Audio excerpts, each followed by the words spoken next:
The first thing that basically builds the culture, so there's three things that build an organizational culture. One is behavior, what you do.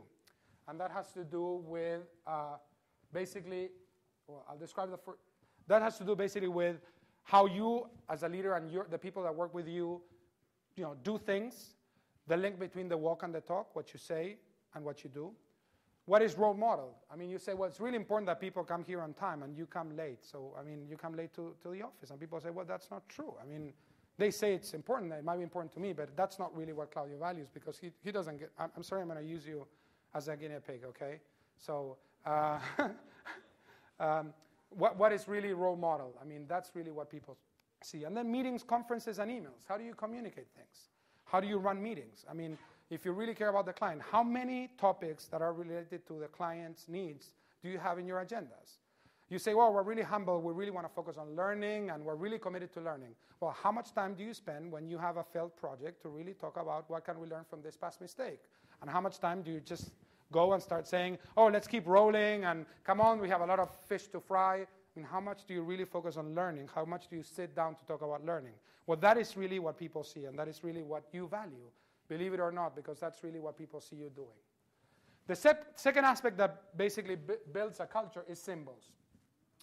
Symbols are those intangible things that people attribute meaning to. That is basically your calendar and your checkbook. So the calendar basically says, you say you value this, you say you want to spend time with people, and your employees and your supervisors, and you want to go to the factory and talk to them, but when you look at your calendar, I don't see you spending a minute doing that.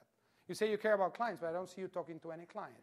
So how budgets are allocated, what gets the priority in terms of money, how time is spent, promotions, who gets promoted and why, who gets fired and why, job titles, offices, office space, open space, huge, nice, beautiful offices with nice views, rituals and stories. I mean, many of you as leaders have a tremendous role as storytellers. I mean, when you get together and you have your monthly meetings or your year-end dinners or whatever, you tell stories. Well, what do you talk about?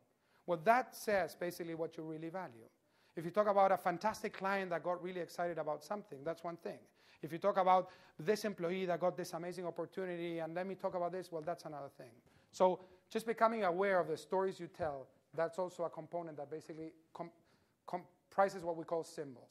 And the last one is more the hardwiring, the systems, which has to do with the planning and budgeting process. So if you're focused on the client, how much of clients' satisfaction affects people's performance? I mean, is it really, or you say client satisfaction, but then people's performance is based on sales. Well, we could argue that sales have a connection with client satisfaction, but it's not directly connected to it. So how are you basically compensating people? How are you measuring and reporting and learning? How is your structure? I mean, how are you building your org chart? So this basically is like a huge cocktail that builds a culture.